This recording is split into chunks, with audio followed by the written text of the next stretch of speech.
Bom dia, sétimo ano. Na nossa aula anterior, a gente falou, sobre essa questão da literatura de cordel, E por muitos anos, dentro da literatura de cordel, os negros escravizados no Brasil foram representados pelos cordelistas tradicionais de forma depreciativa. Depreciativa, na verdade, é uma maneira ofensiva que desvaloriza a importância de alguma coisa, de algum fato ou inclusive de alguém. E era assim que os cordelistas retratavam os negros que eram escravizados, como reflexo das condições humilhantes que eram submetidos no século da escravidão. Felizmente, graças a um processo de luta e conscientização, essa temática foi transformada e os cordelistas contemporâneos passaram a escrever sobre a luta e a história, a força e a dignidade dos negros. Rei Zumbi, o herói do Quilombo dos Palmares. No ano de 1600, uns 30 escravos fugiram para a Serra da Barriga e por ali construíram suas cabanas com pau e para a guerra se destruíram.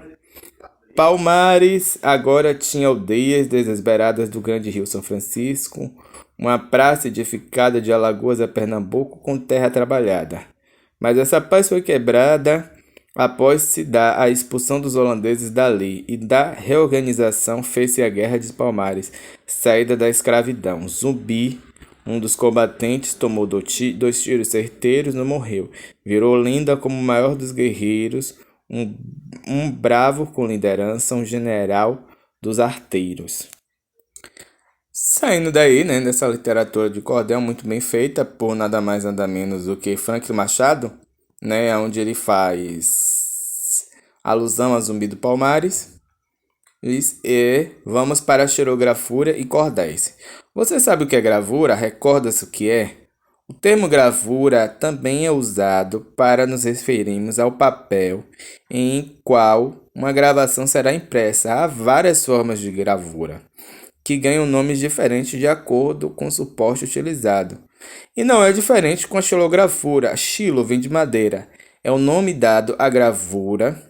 Gravura era feita em madeira. As capas dos cordéis são tradicionalmente ilustradas por esse meio, por essa técnica da xilografura. Um exemplo de grande notoriedade na arte da xilografura é José Francisco Borges, conhecido como J. Borges, datado de 1935. Ele é um cordelista e xilogravador pernambucano. Escreveu seu primeiro folheto em 1964. Pouco tempo depois fez sua primeira gravura para ilustrar a capa do seu segundo folheto. A partir de 1970, ele passou a receber encomendas de gravuras e assim aos poucos seus trabalhos de artes visuais vão se separando da literatura de cordel, até o artista se tornar conhecido internacionalmente por suas gravuras que manifestaram, no entanto, a temática das tradições populares brasileiras e algumas críticas sociais. Em 2006, o governo de Pernambuco concedeu a J. Borges o título de Patrimônio Vivo do Estado. E saindo daí de J. Borges, vamos para as festas populares no Brasil. As festas populares no Brasil, elas também são conhecidas como festejos ou folguedos. Geralmente elas são manifestações cuja origem está relacionada com a formação do povo brasileiro, uma vez que nela podemos encontrar traços culturais da então cultura indígena, da então cultura europeia e da então cultura africana. São histórias que remontam aos povos negros escravizados, aos costumes indígenas, às crenças religiosas e aos acontecimentos históricos para os europeus. Uma delas é o Bumba Meu Boi. Bumba Meu Boi é um festejo popular muito antigo no Brasil. Há estudos que ligam seu surgimento ao episódio do boi voador do então governador holandês Maurício de Nassau lá em Pernambuco. Trata-se de uma festa fortemente celebrada no Maranhão, em que a história é contada por meio de uma das ricas composições que envolvem dança, música e a questão da miscigenação de culturas, como a cultura indígena, europeia e africana. O Bumba Meu Boi conta a história de Pai Francisco. Sim, Pai Francisco. Pai Francisco era um negro ex-escravizado que decide matar o boi do seu patrão, fazendeiro branco de muitas posses, para cozinhar a língua do animal e dar, a Catirina, sua mulher que está grávida e manifesta o desejo de comer língua de boi. Pai Francisco é amedrontado pela possibilidade de acontecer algo com o filho do casal se Catirina não saciar o desejo de uma mulher grávida. Porém, existe aí, na verdade, uma restrição, porque ele vai sofrer danos quando o fazendeiro branco, que é seu patrão, descobriu o que ele fez. O Bumba Meu Boi do Maranhão é reconhecido pelo Instituto do Patrimônio Histórico e Artístico Nacional, o IPHAN, como Patrimônio Imaterial do Brasil. Vale ressaltar para vocês que em cada estado existe uma maneira diferente e uma tradição diferente.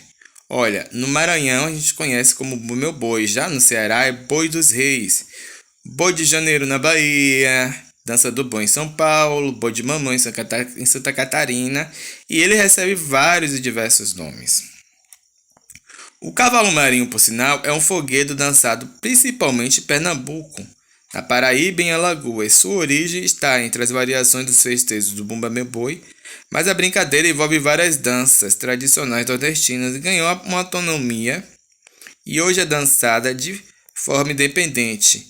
Aprendizado do cavalo marinho se dá pelas gerações. O espetáculo acontece com representações teatrais e movimentos corporais pelas quais os integrantes do cavalo marinho procuram transmitir mensagens diversas.